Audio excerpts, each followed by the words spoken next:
Hello, everybody. I'm Rich Freer, and I teach at Emory University School of Law in Atlanta. Delighted to be able to welcome you to civil procedure. Now, I know that those very words, civil procedure, strike terror in the heart of some students. They certainly raise the anxiety level for most folks. They certainly did for me when I was in law school. I found civil procedure very tough to get a handle on. It was mysterious. It was different. And so I did the worst possible thing. I put off studying civil procedure. I would do almost anything to avoid looking at this material. I'd wash the car, I'd clean up my room, heck, I'd even study property so I could avoid this stuff.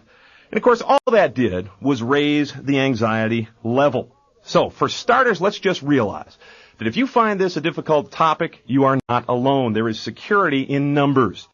Generally considered that civil procedure is the most difficult of the first-year courses, so your colleagues are going through the same thing. It is tough stuff, so relax about that. Everybody's going through it. Our goal today is very straightforward. We want to demystify civil procedure. We want to bring it down to earth and make it understandable, get a handle on it for our final examination. We can start that process by understanding why civil procedure gives us so much trouble. I think there are 3 reasons. First of all, civil procedure is foreign to our everyday experience. We don't have any exposure to civil procedure before we come to law school. That's different from other courses. Everybody knows something about contracts. Everybody knows something about torts. In fact, every American family sits around the breakfast table talking about contracts and torts when you think about it. Remember when you were a kid? The deal was, if you took out the trash, did the dishes, fed the cat, you would make $2 a week in allowance. And if you didn't do that, you didn't get the money. Nobody called that a contract, but that's exactly what it was. Same idea with torts. If you left your skateboard on the stairs, Uncle Fred stepped on it and fell down, it became apparent to you that you had breached a duty to Uncle Fred. Nobody called it a tort, but that's exactly what it was.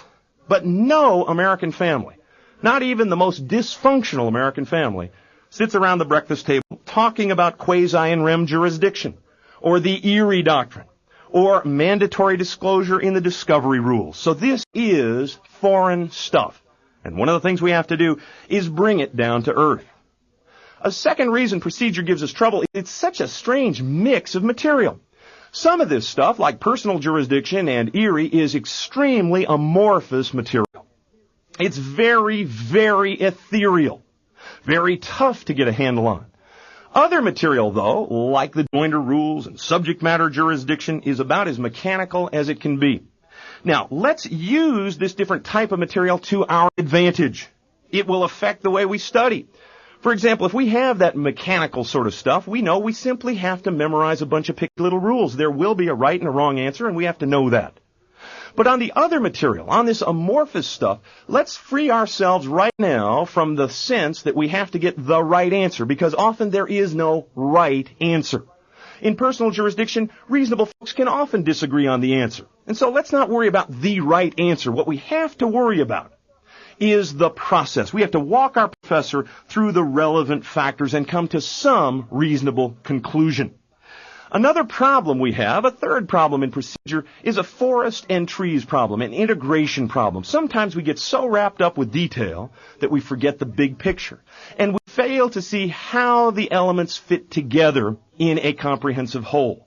Let's attack all of these problems today in these lectures. We're going to cover the material in 13 sections. Our outline will have 13 Roman numerals. Now, I know that's a lot, but there is a lot of material. In most courses, civil procedure is a year-long 6-credit course, so there is a lot of material here. Let me lay out the menu for you here before we get started. I'm just going to list those 13 Roman numerals. I want you to see the order. It is largely chronological of how we attack litigation. Most courses follow it in this order, but your course may vary, so I want you to see which way we're going at the outset. Roman numeral 1 is going to be personal jurisdiction. Roman numeral 2 is notice, the service of process idea. Roman numeral 3 is subject matter jurisdiction. And Roman numeral 4 is venue. And right there, let's realize the big picture. All 4 of those are related to a single theme, and that theme is choosing a forum. All 4 of those have something to do with the plaintiff's choice of where she wants to sue. Roman numeral 5 is challenging jurisdiction, venue, and related topics. How do we challenge that if we're the defendant? How do we challenge what the plaintiff has chosen? Roman numeral 6 is the Erie Doctrine. Those two, challenging and the Erie Doctrine, are also related to the choice of forum. We want to know how we try to get a different place or get the case dismissed. We don't like the plaintiff's choice.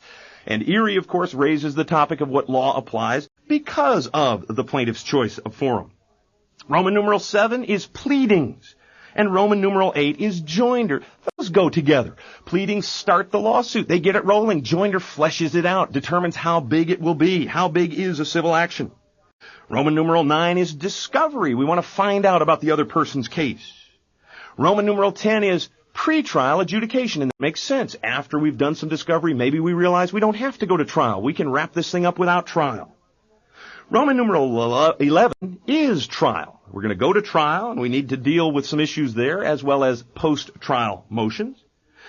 12 is appeal. After the case is over, we may want to appeal. And 13, lucky 13, is everybody's favorite topic, res judicata and collateral estoppel, also known as claim preclusion and issue preclusion. Now, most of what we talk about will be based on the federal rules of civil procedure. We will mention state practice from time to time, but most courses are dealing with the federal rules.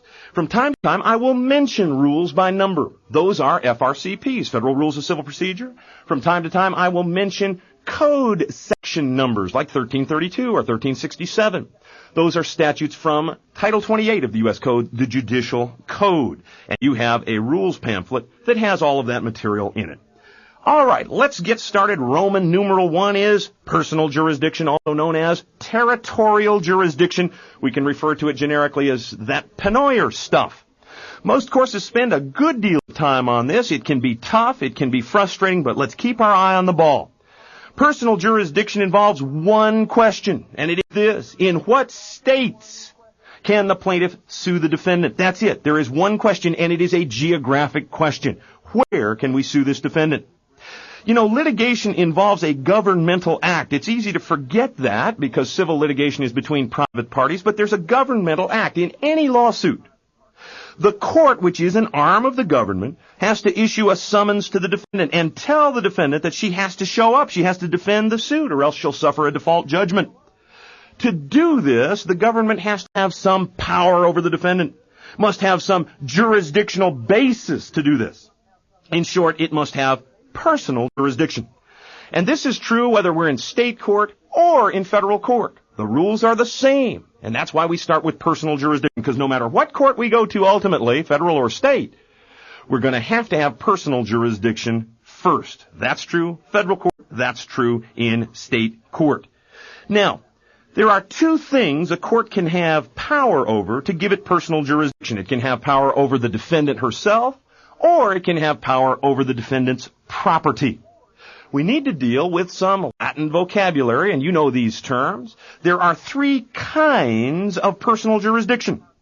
One is in personam, another is in rem, and the third is quasi in rem. The key difference between them is this.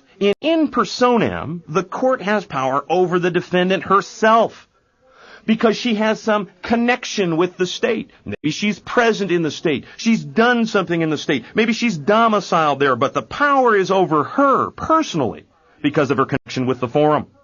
With in rem and quasi in rem, we do not have power over the person. We cannot get in persona. It'd be nice, we'd like to, but we can't do it for some reason. But the defendant left some property in the forum. So in rem and quasi in rem, the power is over her property.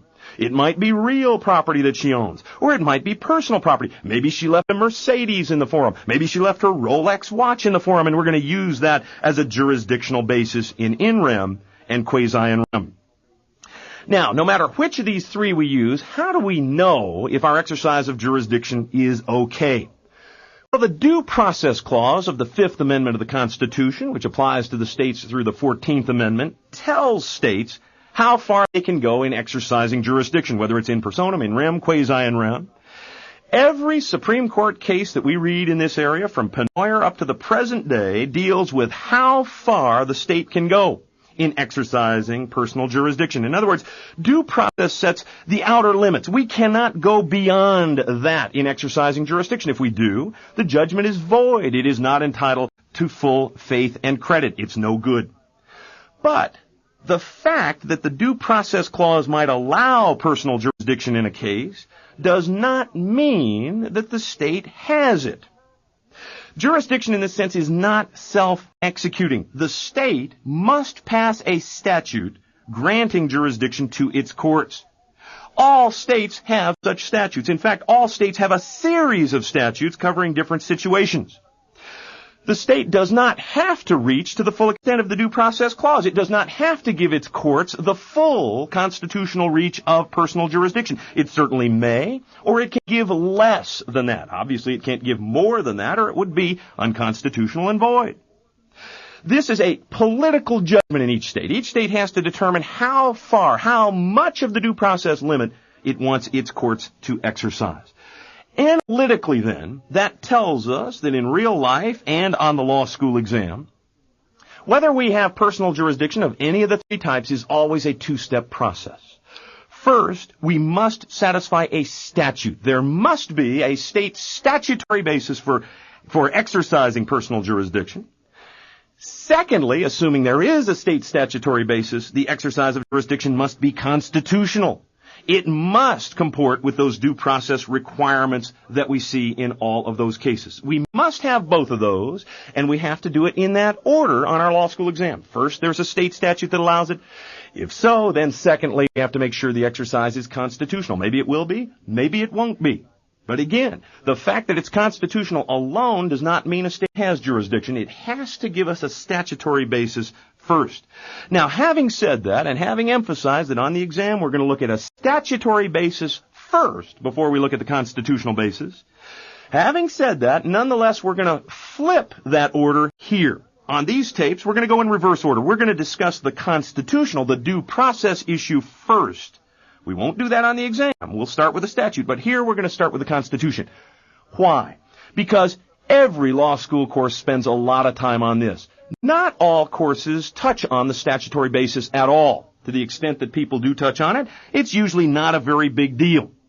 Another reason is simply this. It is easier to understand the statutory bases once we have the constitutional material down. So we're going to start with the constitutional basis, and it's also easier if we take the types of jurisdiction one by one. So we're in Roman numeral 1. Let's make section A in personam jurisdiction. That's what we're going to deal with now. Later on, we'll get to in rem and quasi in rem. Let's deal with in personam jurisdiction. Of course, that means the state has power over the defendant herself, not her property. And before we get into the material, let's come up with some more vocabulary here. Let's deal with some more vocabulary. In personam jurisdiction might be general, or it might be specific. General jurisdiction means that the forum has jurisdiction over the defendant for a claim that arose anywhere in the world. If California has general in personam jurisdiction over you, you can be sued in California for a claim that arose in California, or a claim that arose in Arizona, or a claim that arose in Kuala Lumpur. It doesn't matter. That's general jurisdiction. Specific jurisdiction obviously is different. That's where we have jurisdiction over the defendant only for a claim that arose in the forum. If California has specific jurisdiction over the defendant, that simply means that he can be sued there for some claim that arose in California. Now, what are the constitutional standards? We're going to spend a good bit of time on this. It's very, very fact-specific. We're going to march through the important cases from Pennoyer versus Neff onward.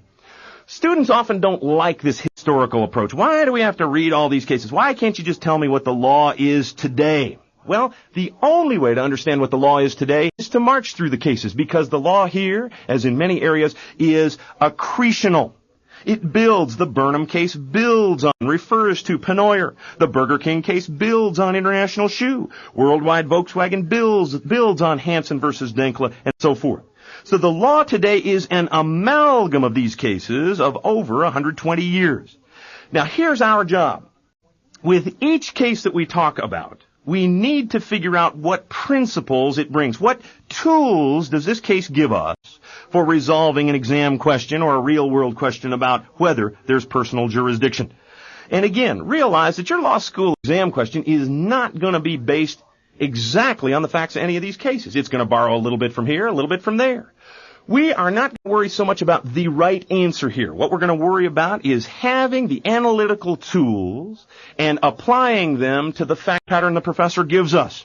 So that's what we need to figure out. Let's pull it together in an analytical model. And after we walk through the cases, I'm going to suggest an analytical model for you on your law school exam. We start obviously with the great case of Pennoyer versus Neff, 1877. It stresses territoriality, state sovereignty. It stresses raw physical power.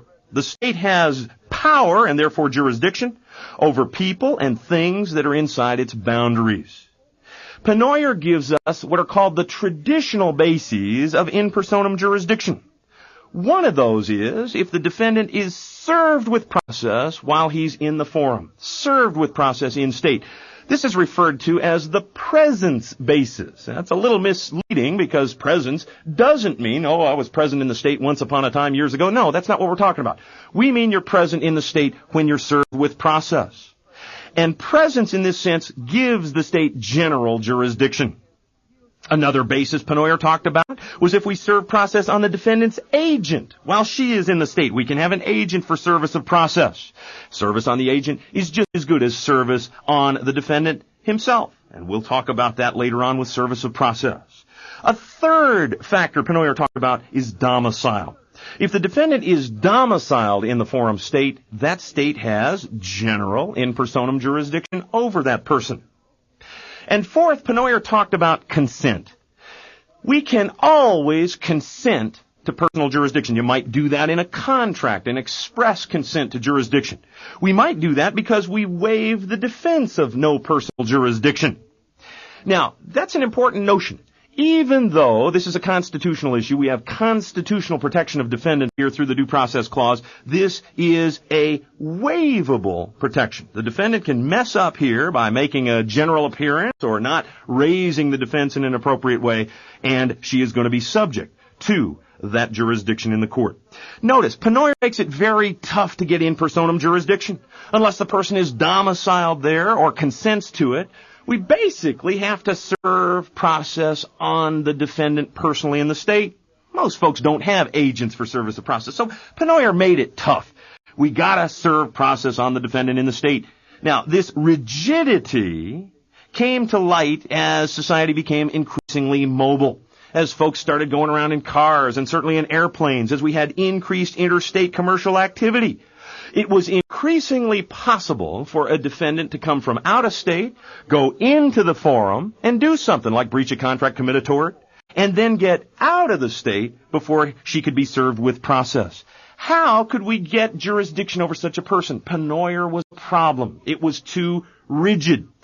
The court tried to get around this rigidity by expanding the traditional bases that Pennoyer gave us, and one great example of that is Hess versus Pulaski, 1927 Supreme Court case. Mr. Hess of Pennsylvania was driving around in Massachusetts.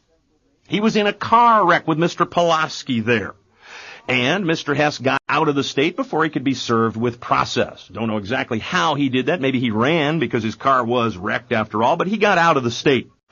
He's sitting back at home in Pennsylvania, and what happens? Well, he gets something in the mail. It turns out that Massachusetts has a statute, and all states have a statute like this. It says if you drive in our state and you're involved in a wreck, you have appointed a state official, like the Commissioner of Motor Vehicles, as your agent for service of process. And so the plaintiff, Pulaski, served this state officer. They sent a copy of it to Hess in Pennsylvania. The Supreme Court says that's fine, that's good. And notice the brilliance here. It is true to the scheme of Pennoyer versus Neff. We did have service of process in state on the defendant's agent. It's brilliant because it expands the notion of consent to implied consent. You come into our state, you use our roads, we will infer that you have consented to jurisdiction for any claim arising from that accident. Now, obviously, it's a fiction. You know, and we said before that in our real world lives before law school, we didn't have any connection with civil procedure. We hadn't run into this stuff before. Well, actually, we have.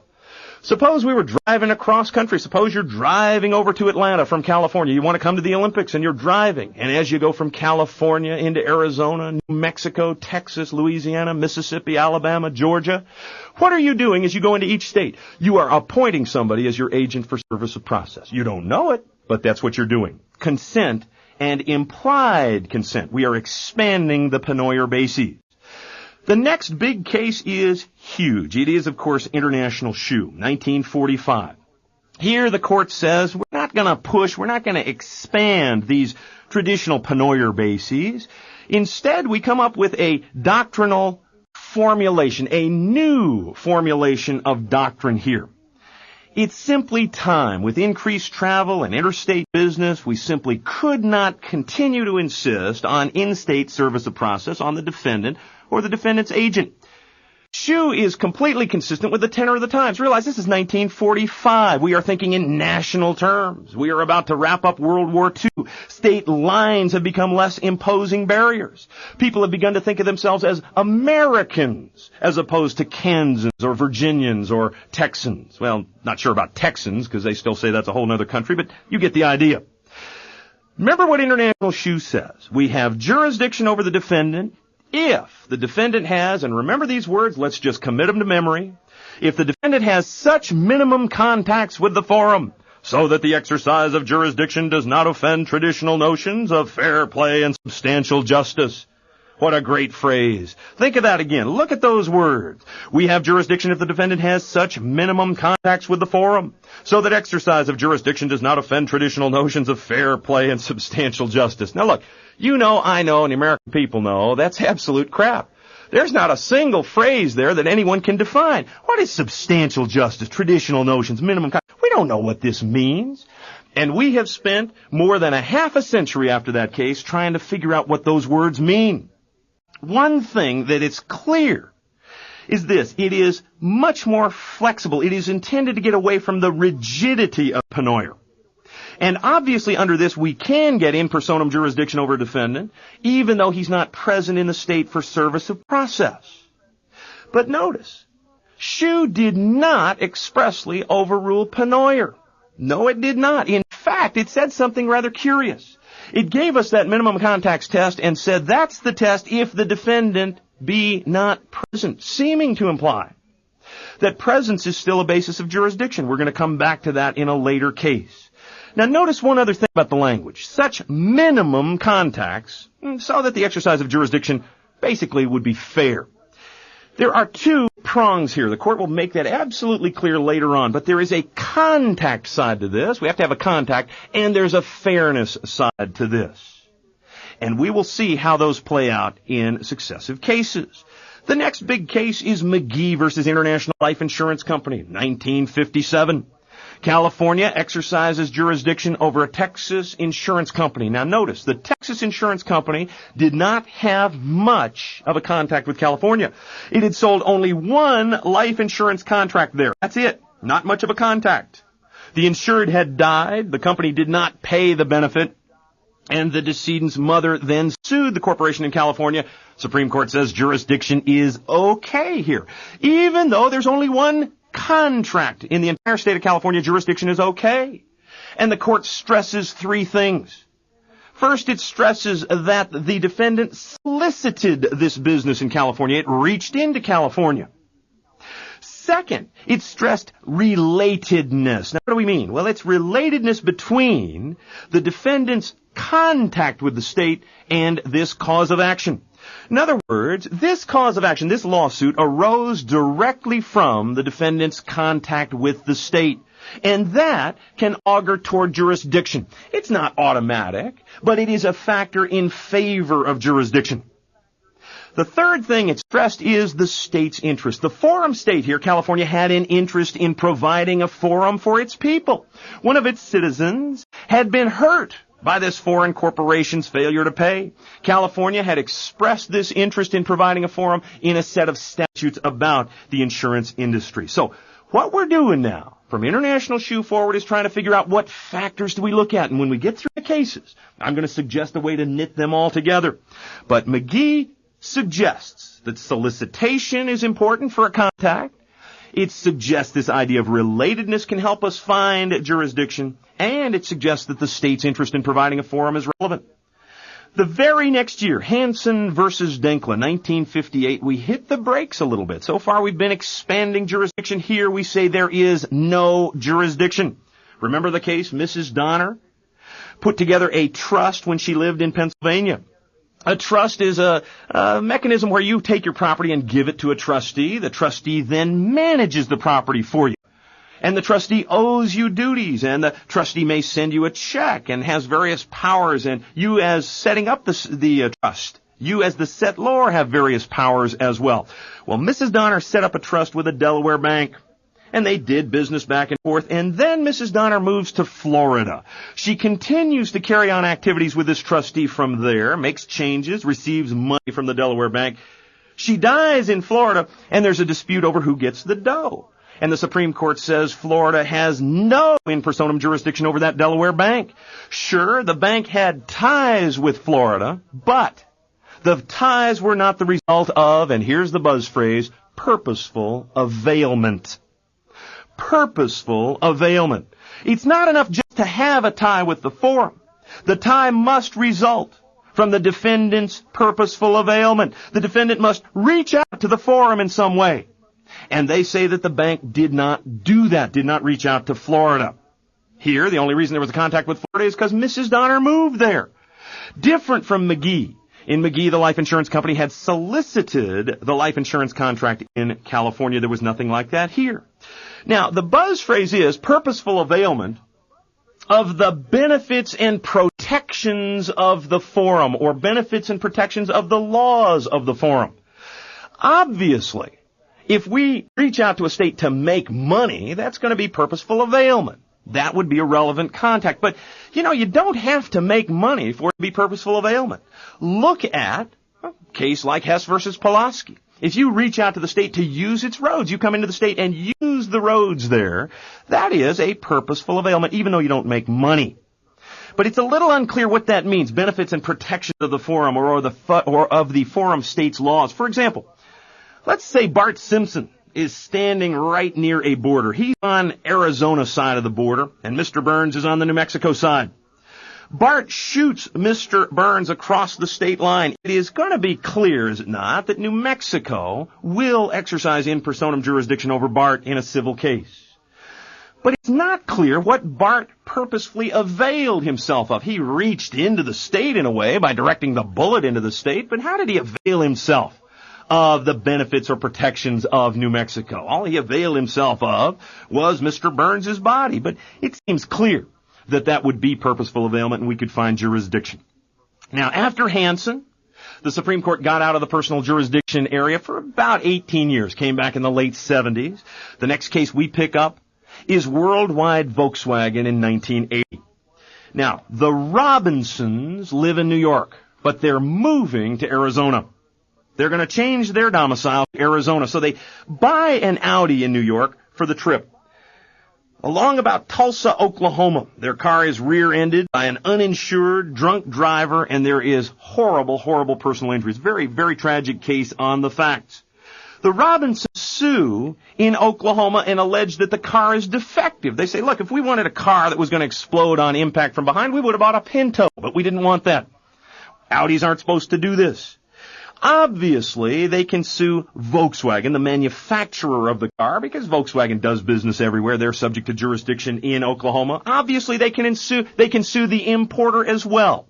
Volkswagen of North America is the importer, and they can sue them because they do business everywhere. But they also tried to sue the regional distributor of the car they bought. That was a company that only did business in New York, New Jersey, and Connecticut. And, folks from that part of the world sometimes think of that as the center of the universe. So not surprisingly, this company that does business in New York, New Jersey, and Connecticut called itself Worldwide Volkswagen. Until, of course, they tried to sue them in Oklahoma. As soon as you try to get jurisdiction over them in Oklahoma, they're going to take the position that, well, it's worldwide, except maybe for Oklahoma. There's no jurisdiction there, is what they're going to argue. They also sued the retailer, the dealer from whom they bought their Audi. That was Seaway up there in upstate New York. They sued in Oklahoma, and the Supreme Court says there's no jurisdiction over Worldwide and Seaway. Now, the Robinsons had an interesting argument here. The argument was, look, when you sell us a car in New York, it is foreseeable that the car will get to places like Oklahoma. The Supreme Court rejects that idea as a basis of jurisdiction. Foreseeability that the product will get to the state is not enough. The Supreme Court says foreseeability is relevant, but it's this. It is foreseeability that the defendant would get hailed into court in that forum. Not foreseeability that the product would get there, but is it foreseeable that the defendant would get hailed in court there? And by the way, hailed here has no I in it. It's H-A-L-E-D. Now, I know professors don't grade on spelling, so that's not a big deal, but there are limits. You certainly don't want to talk about international shoe as S-H-O-O, so we have to be a little bit careful about spelling. That's what foreseeability means. Are we being hailed into court? Is it foreseeable we could get sued there? And in this case, the Supreme Court said no, it wasn't foreseeable, because the car got to Oklahoma through the unilateral act of a third party. The plaintiffs had taken that car to Oklahoma. The defendants, Seaway and Worldwide, did not direct it at Oklahoma at all. And so there was no purposeful availment, no foreseeability. Now notice, in Hansen and in Worldwide, the Supreme Court is saying there was no relevant contact between the defendant and the forum. 1985, we get the Burger King case, an interesting case. This is a contract case, unlike most of these, which are torts, but it's the same constitutional analysis. Burger King is noteworthy for a couple of reasons. Burger King, as you all know, is a whopper of a case. It is a very big deal. If you don't agree, then have it your way. But Burger King is a big deal. It tells us a good bit about applying international shoe. It makes it very clear that there are two prongs to the analysis, the contact prong and the fairness prong. And it is absolutely clear in Burger King that we must have a relevant contact or else there can be no jurisdiction. If we have all the fairness in the world, it will not make up for the fact that there is no contact. So there must be a relevant contact to start with, and that's always going to be the first thing in our inquiry. The other interesting thing here is that the court suggested that there's a sliding scale. If the fairness factors balance strongly in favor of jurisdiction, we might uphold jurisdiction based on a lower level of contact. So a stronger showing of fairness may mean that we can get by with a lower level of contact, but still, contact is needed. We do have to have a relevant contact. On the facts of that case, it was very easy. The franchisees in Michigan had reached out to Florida to enter a Burger King franchise agreement. It was a 20-year deal involving more than $1 million. Florida law was going to apply to govern the relationship. Florida had an interest, and so when Burger King sued these people in Miami, certainly there was a contact between the defendants from Michigan and the state of Florida. Florida has jurisdiction. Now, one other interesting thing out of Burger King. Burger King gives us an explication of those fairness factors. There's a contact here, but the defendants said, hey, exercise of jurisdiction here is not fair on these facts, and it seemed like they had a pretty strong argument. After all, they were little guys. They were individuals up in Michigan someplace. They were being hauled into a court in Miami to sue with the hometown Fat Cat Corporation. It looks like that might be unfair, but the Supreme Court, Justice Brennan says, no. It is inconvenient for them to come to Florida, but not unconstitutionally so. And the court makes the point that with our due process protection here, with the minimum contacts test, the forum does not have to be the best place for trial. We don't have jurisdiction just because we're the best place, the most convenient place. We have jurisdiction under the Due Process Clause because it's not gross, it's not unconstitutionally inconvenient. And so the court tells us that the burden regarding fairness is on the defendant to show that this forum is unfair, and it is a very, very tough burden. You have to show that it is so gravely difficult and inconvenient. The forum is so gravely difficult and inconvenient that the defendant is at a severe disadvantage in the litigation. That is very, very tough to show. It is not shown by simple economic disparity between the parties. These little guys can be dragged into court in Florida to litigate with the Fat Cat local corporation. A couple other cases in our march through the Due Process Clause. The Asahi case in 1987. Now, Asahi was a bit of a disappointment because we didn't get law out of the case. It would have been helpful to do that. It involves the stream of commerce problem. Now, here's how that works. Let's set up the stream of commerce. Let's say I make valves in State A, and I sell them to a water heater manufacturer in State B. That's all. I just sell them to State B. Now, that water heater manufacturer takes my valves and puts them in their water heaters and sends them all over the country. State C, D, E, F, G. So my valves that I made in State A get into States C, D, E, F, and G, but I didn't send them there. I sent them only to State B. That's the stream of commerce. I send them to State B, but they end up in other places. If one of my valves blows up in C, D, E, F, or G, do I have a contact there? Can they get me? Well, Asahi raised exactly that. Raised it in a funny context. It was foreign corporations, overseas corporations. The valve manufacturer was Japanese. The tire manufacturer, which incorporated these valves into its tires, was in Taiwan. And so it had an international flavor to it. Now, all 9 justices agreed that the case ought to be dismissed. It was brought in California. We ought to dismiss because California has no interest. The local person who brought the suit had settled the case. That claim was gone. And basically this fight between 2 overseas corporations should not go on in California. So on the fairness side of things, they dismissed the case. The interesting part of the case is whether there's a contact. Does the stream of commerce give us a contact? And here the Supreme Court let us down. They did not come up with a rule. Why? Because of a split. 4 justices, led by Justice Brennan, said that if you put a product in the stream of commerce and you reasonably anticipate that it will get to the forum, then that is a contact. So if I make my valve in State A, send it to State B, and I know that it's going to get to C, D, E, F, and G, that's a contact with C, D, E, F, and G. 4 other justices, led by Justice O'Connor, said, no, that's not enough. Just putting it in the stream, even with the knowledge, with the anticipation that it's going to get to these other states, is not enough. We need something more. We need a purpose or an intent to serve those other markets, to serve C, D, E, F, and G. Maybe we have to advertise there, or solicit business there, market there, or provide an 800 phone number for questions there. But we need something more. So on the facts of Asahi and the facts that we came up with, the fact that I sell from State A to State B and it ends up in C, D, E, F, and G, that's not enough to be a contact with C, D, E, F, and G under this theory because I didn't do anything else there. I didn't show a purpose or intent to market there. This is not a helpful decision. That's why I think Asahi is an overrated case. Because it gives us no rule. What it does is tell us there are 2 competing schools of thought, and these aren't the only schools of thought on stream of commerce. It would have been nice if we had had an answer there. The 9th Justice, Justice Stevens, would not take a position on this, basically saying, well, I kind of agree with both of them. We had the same problem in Burnham in 1990. Now, Burnham was a wonderful, wonderful case. It was set up perfectly. The defendant was served while present in California. The case was completely unrelated to his presence in California. Does California have jurisdiction? In other words, is presence alone, like in Pennoyer, is presence alone a basis under the Constitution for in personam jurisdiction? Now, we get a split here as well.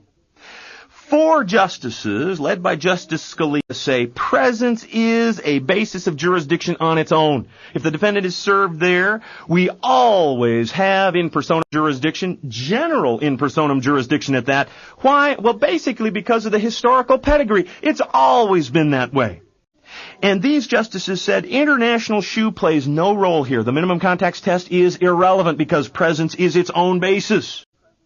And remember, International Shoe did lead some credence to this, lend some credence to it for this reason. International Shoe gave us the minimum contacts test and said, let's apply that if the defendant be not present in the forum, indicating possibly that presence continued to be its own basis for jurisdiction. An intervening case, Schaefer versus Heitner, which we'll get to in the in-rem and quasi-in-rem area, had a very sweeping statement saying, well, we think everything ought to go by the minimum contacts test. Here, again, 4 justices led by Scalia said, well, we think presence alone is enough. Minimum contacts analysis is irrelevant. 4 other justices, led by Justice Brennan, said that, well, on the facts here, it's okay. There's no problem with jurisdiction, but we think that presence alone is not enough. It has to be analyzed in minimum contacts terms. But analyzing it in minimum contacts terms, Justice Brennan and the others said, yeah, there's enough here. Because Mr. Burnham had been in California for 3 or 4 days, and in those 3 or 4 days, and the analysis gets kind of goofy here, but in those 3 or 4 days, he had availed himself of the state. He had enjoyed the state. And if he'd been mugged, the police department would have protected him. And if there'd been a fire in his hotel, the fire department would have protected him. And so he's availed himself, and jurisdiction is okay. Here again, Justice Stevens would not take a position, and we have a split. Is presence alone a basis for in personam jurisdiction without looking at the minimum contacts test? Well, 4 justices say yes, 4 say no. Now, in most cases on presence, it's not going to make much difference. Because, as Justice Brennan said, this does have a historical pedigree to it. That's not enough in itself, but generally we're going to meet the minimum contacts test here. Where might they part company? Well, maybe if our presence in the state is accidental. Suppose, for example, I'm going to drive from my home in Atlanta back to my old hometown of San Diego. And on the way, I go through Dallas, because that's what I planned. That's on the AAA triptych, and that's where I'm going to go. And while I'm in Dallas, somebody serves process on me in Texas for a Texas lawsuit. Am I going to be subject to jurisdiction there? Well, sure. I think even the minimum contacts people would say, sure, you went to Texas, you knew you were going to be in Texas. But suppose instead I decided to fly, and I'm flying from Atlanta to San Diego, and the plane is forced down in Dallas. Bad weather, mechanical problem, whatever. And I'm served with process at the Dallas-Fort Worth airport. The Scalia wing would say, that's okay, presence is presence is presence. There is in personam jurisdiction. You were served in the state. But the Brennan wing, those folks who still adhere to that idea, and we're not sure how many of the current crop would, it's unclear, they haven't looked at this again, the Brennan wing might well say no, not in that case, because he hasn't availed himself of the state. It was fortuitous that he was there, and he hasn't sucked up enough of the benefits of the state in just 2 hours of hanging out in the DFW airport. Again, it's kind of tough to apply that minimum contacts test in the presence area, because how do you know if 3 days of being in California is enough for general jurisdiction? How long would it take in Idaho or Florida? Would it take longer? Would it take shorter? Where do you draw the line? One more point before we recapitulate all this in personam stuff. And that is the point we raised a while ago about general and specific jurisdiction. The Supreme Court has talked about this specifically twice. It mentioned the idea in International Shoe. It said if we had continuous, systematic, substantial ties with the state, general jurisdiction would be okay. And basically that test has been applied twice, once to find jurisdiction and one to find no general jurisdiction. Perkins versus Ben Gett Mining, a 1952 case. They upheld general jurisdiction. Now, I know a lot of people say Ben Gay Mining, and those are people who took French in high school, not Spanish. You see, Ben Gett Mining was a Philippine corporation. They never spoke French in the Philippines. They spoke Spanish, and in Spanish you pronounce the T. It is Ben Gett Mining. And the Philippine Corporation could not do business in the Philippines during World War II. It was occupied by the Japanese forces. And so they moved their business to Ohio. They did everything that was being done out of Ohio.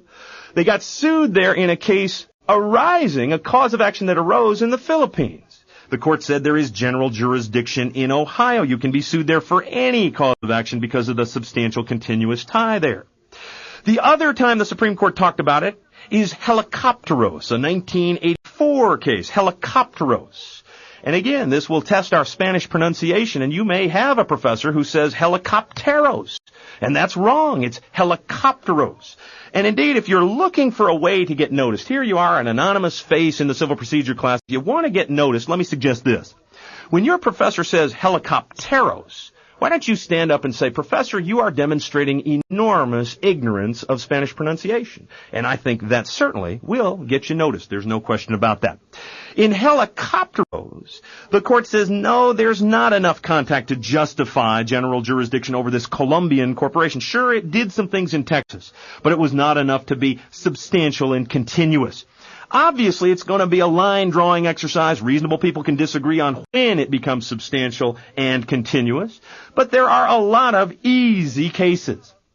If you go on vacation to Rio de Janeiro and rent an automobile that was manufactured by Ford or General Motors or Chrysler, one of the big three, and something goes wrong with that and you're hurt, Can you sue the auto manufacturer in Detroit? Of course you can. There's no question about that.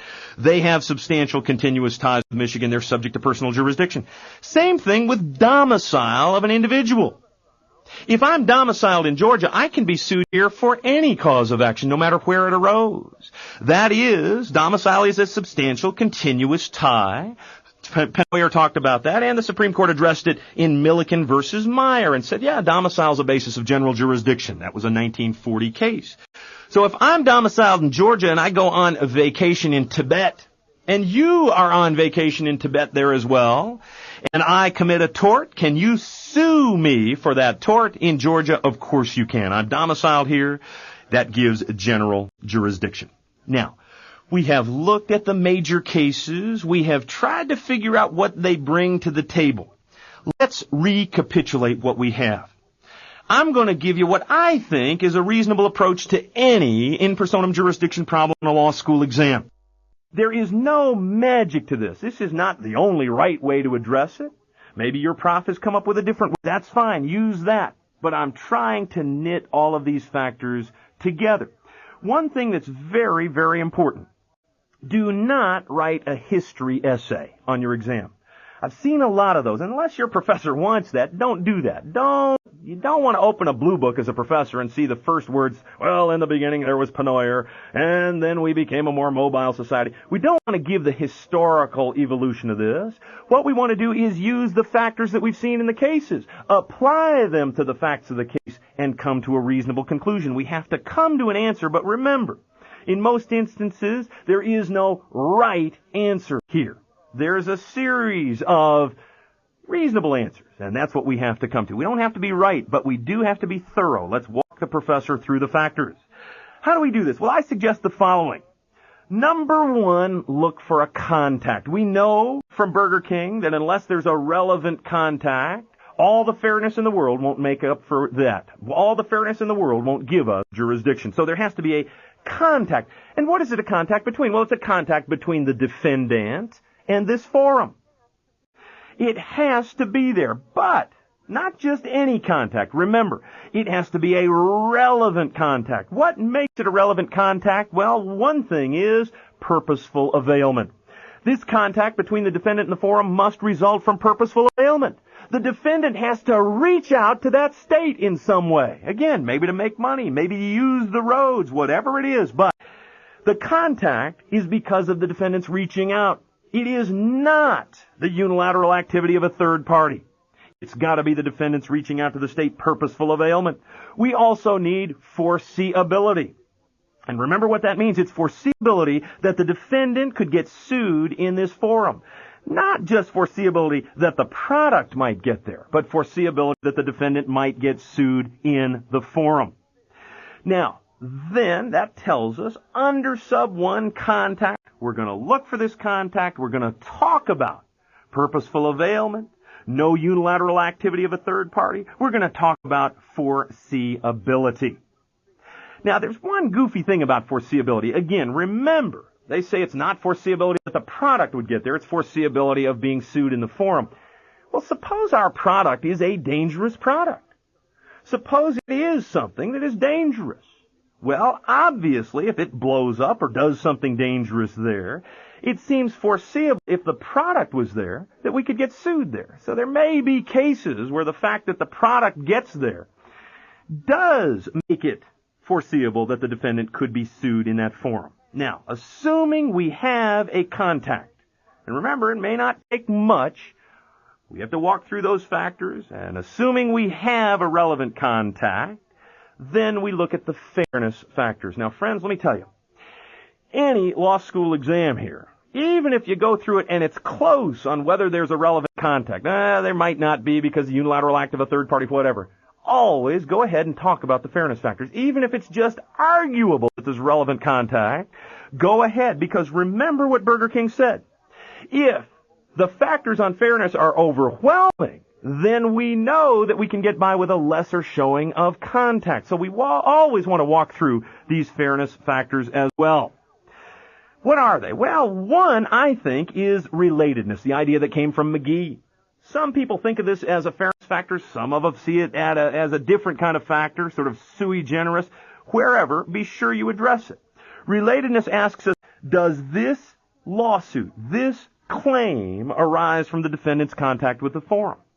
Remember in McGee, they only had one contract of insurance in California, but jurisdiction was upheld in part because the suit arose from breach of that contract. There was relatedness.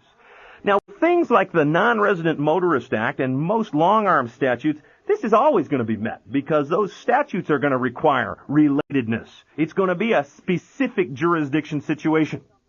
Another factor that comes up under fairness, of course, is convenience. The defendant is always going to squawk. He's always going to say, hey, this isn't a convenient place for me. And the Supreme Court's reaction is usually, tough. You can travel. Remember Burger King. It is very tough for the defendant to make this showing, and the burden is on the defendant to show that the forum's unfair. And remember, it's got to be so gravely inconvenient that the defendant is at a severe disadvantage in the litigation. And again, economic differential between the plaintiff and the defendant's not enough. So that's a very tough standard to meet. The forum we select here doesn't have to be the best, just has to be acceptable under due process. Another factor to throw in here is the forum state's interest. This is also an idea from McGee. Remember, they said the forum, in that case California, had an interest in providing a courtroom, in providing redress for its citizens who were hurt by these out-of-staters. It seems that states are always going to have that interest. In McGee, it was embodied in a particular statute there in California, but later cases have mentioned it without seeming to require that it's embodied in any kind of a statute. Walk the professor through those factors and come to a reasonable conclusion. Now, what special problems do we have here? Well, remember, in stream of commerce, if you get a stream of commerce hypo, there is no clear law on what constitutes a contact. Remember, if I'm in State A making my valves, sell them to State B, somebody in State B then takes them, puts them in their water heater, and sends them to C, D, E, F, and G. Brennan and O'Connor took different positions on whether there was a contact between me in State A and all of those other states, C, D, E, F, and G. There are even other arguments you can make there. Let's take exactly that same hypo. You might say that, I would argue anyway, you don't have jurisdiction over me in state C, D, E, F, or G because I didn't reach out to those states. My valves got there through the unilateral act of a third party. It was the company in State B that made the water heaters that sent them into those other states. I didn't send them there. So I would argue that there's no purposeful availment. On the other hand, you could argue that there is because I make money off those resales. Every time that water heater company sells water heaters into states C, D, E, F, and G, it has a greater demand for my valves. And if it has a greater demand for my valves, I sell more valves. And so I make money off the fact that they send them into those other states. Maybe that is purposeful availment. What's the answer? Well, that's the beauty of this. We don't know what the answer is. What we have to do is show the professor that we know how to walk through the different tests, how to do the drill, come to some reasonable conclusion. The other split we had, remember, is over the pure presence idea. Is presence alone a basis of jurisdiction, even without minimum contacts analysis? Split on the court. 4 justices said yes. 4 justices said no, you had to go through minimum contacts, although usually presence in the forum when you're served is going to be enough. Now, let's take a deep breath. We have finished the constitutional analysis, and that will be the centerpiece of an exam question. I cannot imagine a civil procedure exam without that on it. Again, judge by your own course. If you spent no time on this, then it's not that big a deal, but most courses spend a lot of time. Now let's talk about statutory bases. Remember, the Due Process Clause is not self-executing here. The fact that something falls within the Due Process Clause does not mean the state has jurisdiction in that case. The state has to pass a statute giving its court personal jurisdiction there. And remember that these statutory bases in our analysis on the exam are going to come first. So we're doing them second, but on the exam they're going to be first. So first, let's look for a statute. Well, these statutes vary from state to state. But let's look at the classics. Let's look at the kinds of statutes that most states have. Most states have statutes that give jurisdiction over all the traditional forms. For example, Every state I know of has a statute that says we have general jurisdiction over folks who are served in the forum. Presence when you're served. In most states, there's a statute that says that gives us general jurisdiction. Okay, so that's going to be easy enough. Too easy for the exam, really. Is it constitutional? Well, that's Burnham. That's exactly the split we saw in Burnham. Usually it's going to be no problem.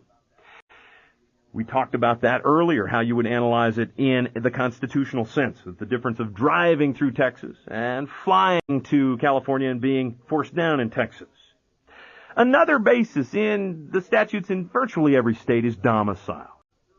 They give their courts jurisdiction over defendants who are domiciled there, and this is also general jurisdiction. There is no question in the world that this is constitutional. Milliken against Meyer said so, and the idea in Perkins and Helicopteros is the same. That's a substantial continuous tie with the state. Consent. Well, we can always consent to personal jurisdiction. We can enter a contract that does that. We can waive the defense of no personal jurisdiction. And there are statutes out there that still use the implied consent idea. A great example, again, is the Non-Resident Motorist Act. Every state has one of those. And it can be justified on an implied consent basis. Now, notice something about the Non-Resident Motorist Act. Unlike statutes based on presence when served and on domicile, Non-Resident Motorist Act is a specific jurisdiction statute. Somebody coming into the state using a motor vehicle involved in a crash can be sued in that state for that crash, for that cause of action, but not for something else, not for something that he did in Kuala Lumpur or Tibet or even in another state. And notice why that's true. It's because this defendant has a lesser contact with the forum. He's not domiciled there. He's not present there when served. We can also justify and analyze Non-Resident Motorist Act in terms under international shoe.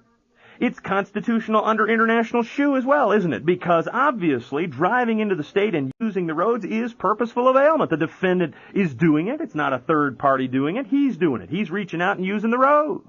He's availing himself of that benefit.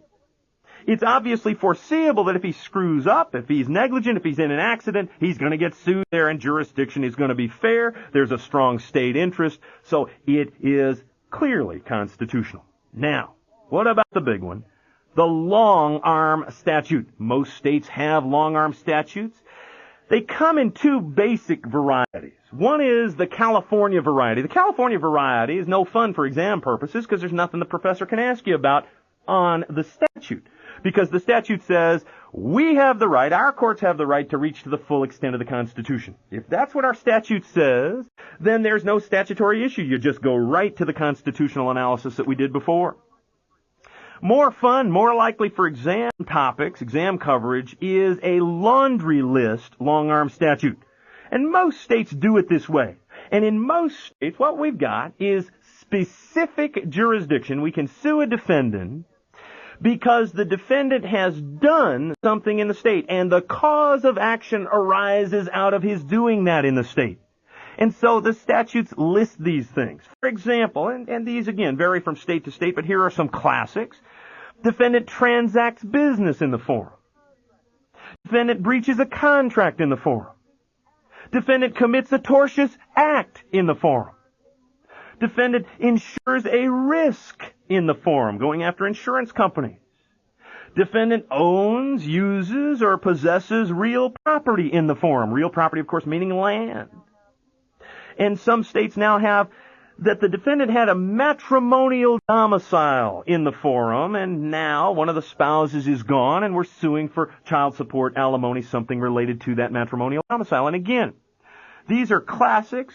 We stress this, however, these are generally specific jurisdiction statutes, so our suit against the defendant has to arise from his transaction of business, his breaching the contract, his commission of a tortious act, his insuring the risk, his ownership, use, or possession of the real property, or this matrimonial domicile in the state. So it's got to be that he did one of those things in the state. Now, if your professor's gonna raise a statutory issue, it seems most likely that it'll be a laundry list long-arm statute. Some courses cover this in some detail. Some courses don't cover it at all. And if you didn't discuss this, then it seems unlikely for exam coverage.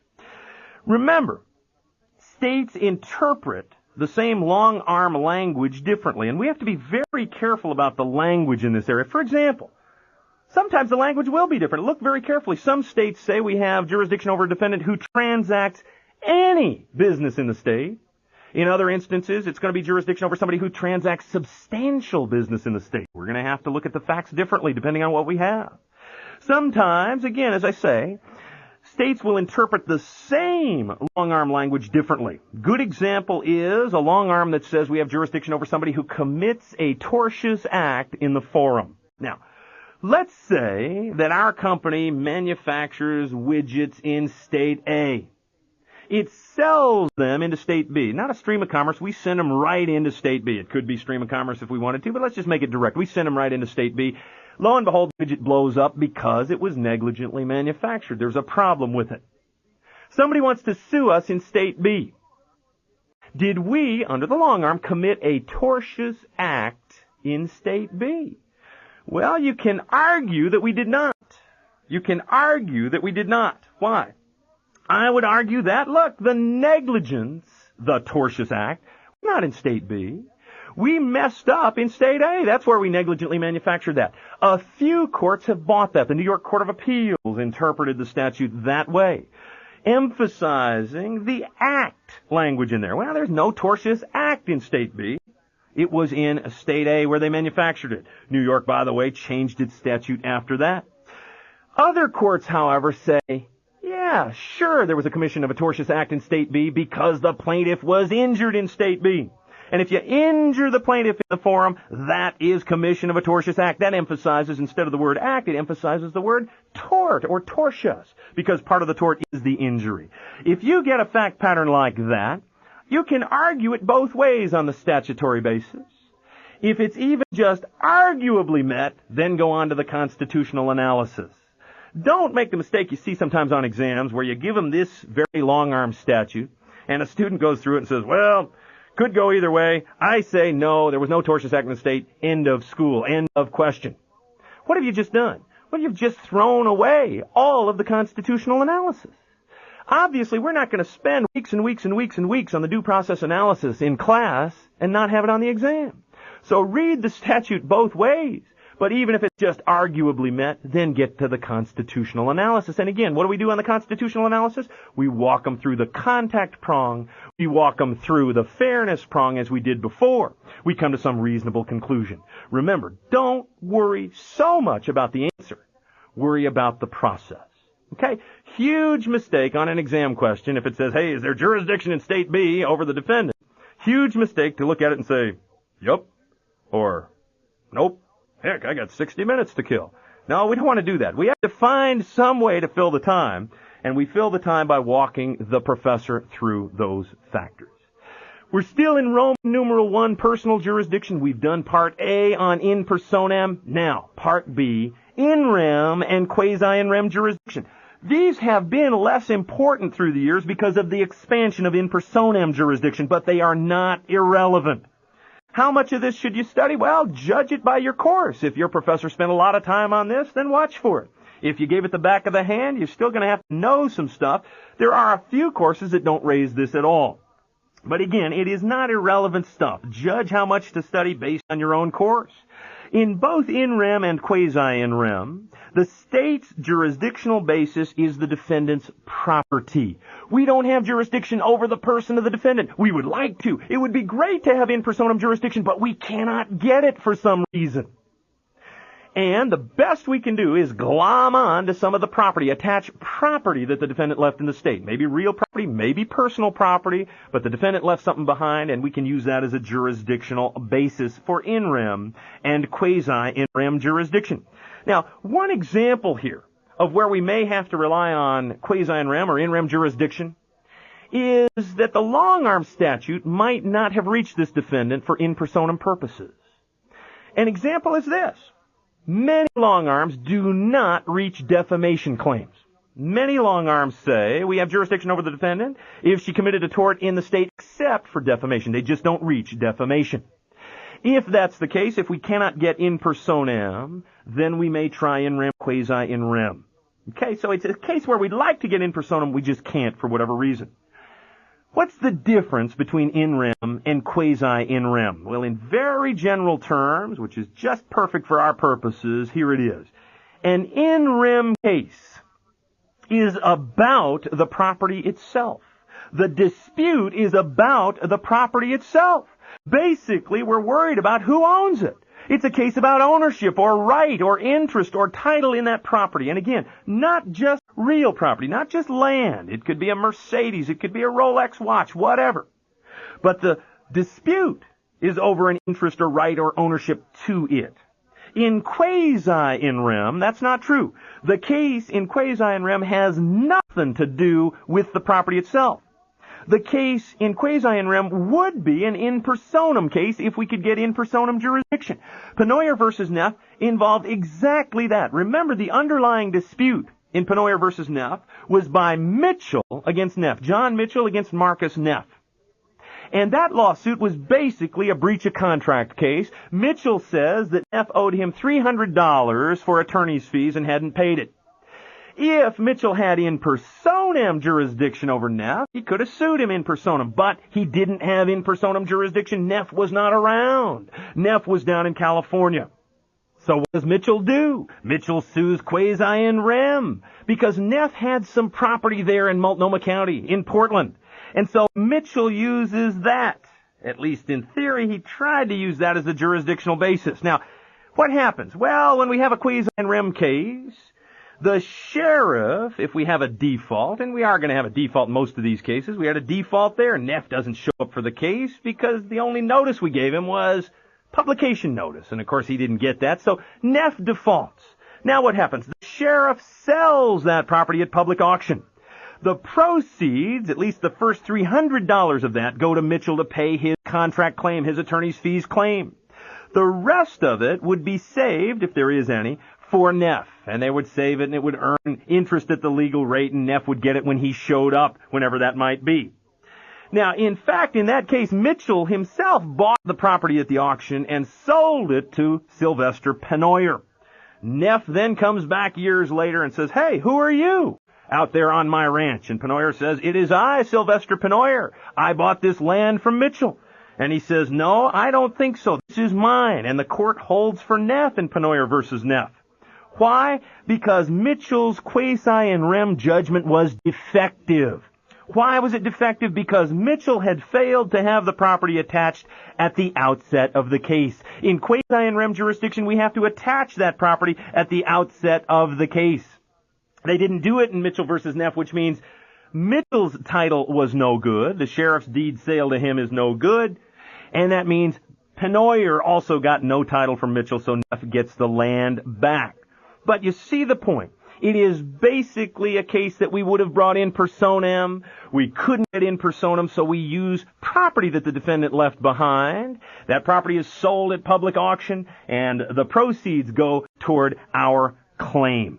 Is in rem and quasi-in rem a jurisdiction constitutional? Well, again, the starting point is Pennoyer versus Neff, and it says, sure, it's constitutional because the state has power over the property. Remember, in that quasi-in rem area, it was important to attach the property at the outset of the litigation. That's what gave the court, gave the state governmental arm the power over the property. Now, this notion of quasi-in rem jurisdiction got expanded through the years. Harris versus Balk in 1905 was a good example of that. In Harris versus Balk, the court said quasi-in rem jurisdiction can be used to attach not just tangible property, but intangible property. It can be used to attach a debt that somebody owed to you. So, for example, let's say you are a citizen of Ohio. Somebody in Maryland, Spiro, let's say, wants to sue you. So what do? We're back in the Pennoyer days. You're not going to go anywhere near Maryland. You stay out of Maryland. I don't want to go there because I'll get served and I'll get sued by Spiro. I don't want to get sued by Spiro. So you never go to Maryland. But there's a guy named Gublatz, and Gublatz owes you $10,000. Gublatz decides that he's going to go to Baltimore and enjoy Baltimore. So he goes to Baltimore. What happens? Well, Spiro wants to sue you. He can grab a hold of Gublatz and get Gublatz to cough up that $10,000 that Gublatz owes you. That is your property. It is intangible. It is a debt, but we can attach it in Maryland, and Spiro can proceed against you, quasi in rem. That's a huge expansion of the quasi in rem jurisdiction power. The Supreme Court basically left it alone until 1977 with Schaefer versus Heitner. Schaefer versus Heitner overrules Harris against Balk. And the Supreme Court said, and in very sweeping language, it said, from now on, everything, all assertions of personal jurisdiction, in personam, in rem, quasi in rem, must meet the international shoe test. And in Schaefer versus Heitner, the case was against some officers and directors of a corporation. Case was brought in Delaware. Those officers and directors had no in personam contacts with Delaware. They'd never even been there. The activity for which they were sued took place in Oregon, and all these officers and directors lived in the western part of the United States. But it was a quasi in rem case, and the plaintiff attached the stock that those officers and directors owned, and that's an intangible, and it looked okay under Harris against Balk. Under Delaware law, it was unique law. I think it's been changed since then. We could say, Delaware law said, that stock is present where the corporation's incorporated. Since it was incorporated in Delaware, they attached the stock in Delaware and tried to go quasi in rem. Supreme Court says no. Quasi in rem's okay, but presence of the property in the state alone is not the test. Even if it's seized, attached before the case gets started, at the beginning of the case. In order to have quasi in rem jurisdiction, says Schaefer versus Heitner, we would have to have met the minimum contacts test. In other words, in Schaefer, there's no quasi in rem jurisdiction because those officers and directors did not meet the minimum contacts test in Delaware. They had no minimum contacts with Delaware. So the constitutional test for quasi in rem is the same as it was and is for in personam. And that's why Harris versus Balk is basically overruled. The only way we can attach property, whether it's tangible or intangible, and use quasi in rem is if we could have met the minimum contacts test with these defendants anyway. And in Schaefer, those defendants did not have enough contacts with Delaware to justify jurisdiction. Schaefer sounded more sweeping than it may be. In fact, certainly in the quasi in rem area, it changes things. Presence of the property alone is not enough. We got to have minimum contacts between the defendants themselves and the forum. But what about other areas? Well, we already know from what we saw in Burnham that at least 4 justices don't think that the minimum contacts test applies to everything, because 4 justices, led by Scalia, said, for presence, in personam jurisdiction is okay, and presence is its own basis. We don't care about minimum contacts in that instance. And also, there seems to be no doubt that in rem cases, presence of the property in the forum alone will satisfy international shoe.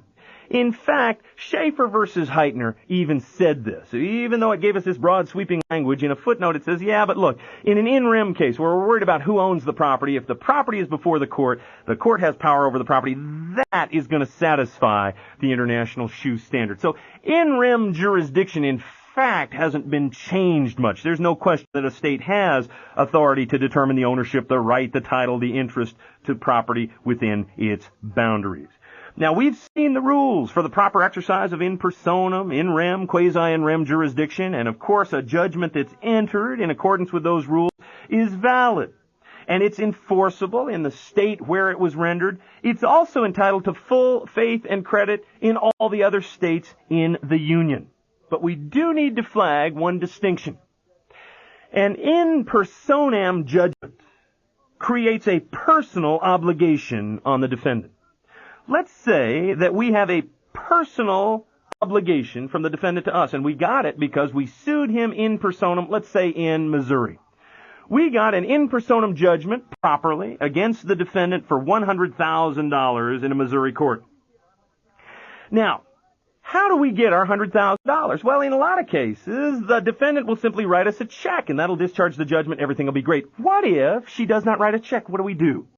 What do we do in that instance? Well, we can grab a hold of property that the defendant has in the state and have it sold at public auction to satisfy our judgment. This is not the same as seizure at the outset of the case for quasi in rem. That was a jurisdictional issue. Here, all we're doing is after we get a judgment, we're seizing property to have it sold to satisfy the judgment. Now, let's say we have this Missouri in personam judgment, and the defendant has some property there in Missouri. We seize it, it is sold by the sheriff, and it fetches $40,000. Well, the defendant still owes us $60,000. Now let's say we find out that the defendant has more property up in North Dakota. Can we go to North Dakota and use the Missouri in personam judgment to sell the North Dakota property? And the answer is yes. North Dakota must give full faith and credit to that Missouri judgment. And because it's an in personam judgment, it creates a personal obligation of the defendant to pay us $100,000. And so if we only got $40,000 out of the Missouri property, we can go to North Dakota. We can hopscotch all over the country enforcing this judgment through full faith and credit until we get our $100,000. An in personam judgment is a personal obligation. We can enforce it from state to state to state until we get our dough. But in rem and quasi-in rem judgments are different. Remember, a judgment is only good to the extent that the court had jurisdiction. In personam, it has jurisdiction over the person, so it can create a personal obligation. But that's not true. In rem and quasi-in rem, there we only have jurisdiction over the property, and our judgment, therefore, is only valid, only enforceable to the extent of that property. So let's say we sue the defendant, we want $100,000, we sue the defendant quasi-in rem in Missouri. Long-arm statute wouldn't apply, we couldn't go in personam, we'd like to, but we couldn't. We go quasi-in rem. We attach property at the outset. Jurisdictionally, that's okay. Our judgment is valid because we could show that the defendant had minimum contacts with the state. We just couldn't do in personam because we couldn't get a long-arm statute. Now, we sell that property at public auction and it gets $40,000. The plaintiff puts $40,000 in her pocket. Now what? Now we find out defendant has more property in North Dakota. Can we take the Missouri quasi-in rem judgment to North Dakota and use it to force the sale of that property? And the answer is no. A quasi-in rem jurisdiction is only good, only enforceable to the extent that the court had jurisdiction. And in quasi-in rem, we only had jurisdiction over the property. And therefore, we have already satisfied it to the full extent possible. We've sold that property, we've gotten the $40,000, and that's it. That was the extent of the validity of that judgment. We cannot get more. Okay? Now, obviously, we can follow the defendant around. We may be able to sue him in personam in another state, maybe, to try to get the rest of that $60,000. But a judgment is entitled to full faith and credit. It is valid only to the extent that the court had jurisdiction.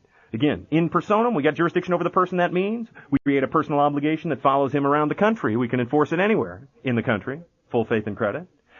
A quasi-in rem judgment, however, is only good to the extent that we had jurisdiction, and that means to the extent that we had the property. And if we sold the property for $40,000, that's it. That's all we get.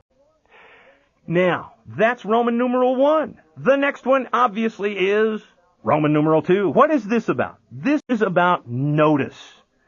This is obviously closely related to personal jurisdiction. In addition to a proper basis of personal jurisdiction, due process requires that the defendant be given notice and an opportunity to be heard. Now, in the normal lawsuit, the notice is provided by service of process, and the opportunity to be heard is provided by the procedural rules that allow the defendant to file an answer or respond in other ways to the plaintiff's allegations, and of course, to go to trial. So in the normal lawsuit, there's no problem with opportunity to be heard. And again, the notice is given by service of process. Every state is free to prescribe its own rules for service of process. We are going to look at Rule 4 under the federal rules. Obviously, this governs process in the federal courts. Many state courts have adopted it as well as its model. Now, we're going to divide Roman numeral 2 into 3 subsections. Section A is service of process. Rule 4. How do we do it? Very mechanical stuff. Subsection B is the constitutional requirement for notice. It's not enough just that we meet Rule 4. We have to be sure that the service we gave, the notice we gave, was constitutional. And Section C, special stuff about opportunity to be heard in a certain class of cases, prejudgment attachment cases and the like. Some courses cover that and some don't, but we will get to that in Part C. Now, Part A, Section A, we're going to serve process under Rule 4. What does that mean? What do we mean by serve process? Process consists of two documents. It is a summons and a copy of the complaint. The summons is a formal court document. It emanates from the clerk of the court, and it gives notice to the defendant, hey, you've been sued, and you have 20 days in which to respond, and it tells them the consequences of not responding and so forth. It comes from the court. It is the government reaching out. It is a symbol of the government's power. In the old days, this symbol was even stronger because even in a civil case, the defendant was arrested to be brought before the court. Here we think that's kind of draconian and that goes a little too far, so we just give a summons. We get the summons from the clerk of the court. You get them down at the courthouse. You go down there. There's a stack of them. You pick one up, type in the names, go back down there. The clerk signs it when you file your complaint. We take the summons and a copy of the complaint, and those constitute process. We have to serve those on the defendant. Now, under the federal rules, who serves process? Well, a very liberal rule. Under Rule 4, process can be served by any non-party who's at least 18 years old. Any non-party to that litigation who is at least 18 years old can serve process. That's very liberal. In a lot of states, it has to be an officer, like the sheriff or a deputy, Andy or Barney, either one, something like that. But here, anybody, any non-party who's at least 18 years old. Now, how do we go about serving process? Well, there are a couple ways spelled out in 4E2. One is just personal service. That's where you just walk up to the defendant and hand it to him. That's personal service, and that is good anywhere. Wherever you find the defendant, anywhere in the state, that's okay. Doesn't have to be at his house, doesn't have to be at his office. We're not picky about where this is. Could be at the ballpark, could be at the tennis court, wherever you find the defendant. Another way under 4E2 is so-called abode service or substituted service. This is a situation like this. Let's say we go out to the defendant's summer home. We're trying to serve process. And we go out to the defendant's summer home. Defendant's not around, and we serve process on the defendant's butler. Is that okay? Well, here's the standard under 4E2. This kind of service is okay if we show two things. Number one, it's defendant's usual abode or dwelling house. Defendant's usual abode or his dwelling house. Now, courts are fairly liberal about this. We could have more than one dwelling house, and certainly a summer home during the summer months. That's where they are. That's fine. There's no problem with that. And secondly, under Rule 4E2, we must serve someone, now notice the language, serve someone of suitable age and discretion who resides there. We must serve someone of suitable age and discretion, and that person must reside there. Now, that's all the federal rule says. It's pretty amorphous. They don't give us a specific age. Some state courts do, but here they don't. Probably a 16-year-old child is okay. A 5-year-old child is probably not okay. A butler, as we had in our hypothetical, is fine, because butlers are of suitable age and discretion. And notice, it doesn't have to be a relative. Just anybody there of suitable age and discretion. But that person, once again, must reside there. So again, a butler works because the butler lives there. A babysitter would not work because the babysitter does not live there. Any of my wife's 5 brothers at our house will work because they reside there. But that's a different story. Now, 4D was amended in 1993 to make it very clear that what we're talking about there is not service of process by first-class mail. It is a request for waiver. Under 4D, we can mail the process to the defendant, just regular old mail, first-class mail, postage prepaid, and the defendant can return a waiver form within 30 days after we send it to her. If the defendant does that, all she has done is waived formal service of process. She hasn't waived any other defense. She hasn't waived personal jurisdiction or venue or anything else. She's just waived formal service of process, and we don't have to serve her formally. But she does not have to do that. She may choose not to return the waiver form. In that case, we're going to have to serve her either personally or by that abode service. And the only penalty to her is that she will have to pay the cost of such service. So if we hired a process server to go out and serve her, she has to pick up the tab for that, but that is the only penalty. Again, 4D is not service of process by first-class mail. It is a request for waiver of formal service. Other methods are possible in the federal courts. Rule 4E1 tells us that the federal court also can use methods of service that are allowed by the state court of the state in which they sit. And you can also use any methods that are allowed by the state court of the state in which the defendant is served. So if we're in federal district court in Massachusetts, we can use the methods we've just talked about. We could also use the methods for service that Massachusetts state court could use. And if we're reaching out, let's say, to haul somebody in from Maine, we can use any methods that the Maine courts could use as well. So it incorporates those. Now, remember that we have to serve process by the rules. These are rules, and we got to abide by them. And usually courts will not let you by on a substantial compliance idea. You can't just say, well, heck, he got it anyway, even though I didn't play by the rules. Can't you uphold service? Well, they're reluctant to do that. Courts, however, will be more lenient. There's no question about this if the defendant is trying to evade service of process. If when you go up to serve the defendant, he jumps in his car and starts to drive away, you might jump on the hood and slip it under the windshield wiper. That's okay. That's going to be all right. He's trying to evade. If you know that the defendant's holed up in a building, you can't get the defendant out, and you yell from the ground floor, and the defendant opens a window, and you throw the process through the window, that might be okay too. Courts are a little more lenient here if we have a defendant who's trying to evade service. Remember, under 4E2, we can always serve defendant's agent for service of process. You can appoint an agent by contract. You may have read the Zukent versus National Equipment Rental case on that. We can also have an agent appointed by operation of law. That's what the Non-Resident Motorist Act did, as you'll recall. It is a fiction, we know that, but it works. The court has upheld it time after time after time. In serving a corporation, we always have to serve an agent. You know, corporations really don't exist outside the people who run it and who work for it. And so Rule 4H recognizes this and says we can serve an agent of the corporation.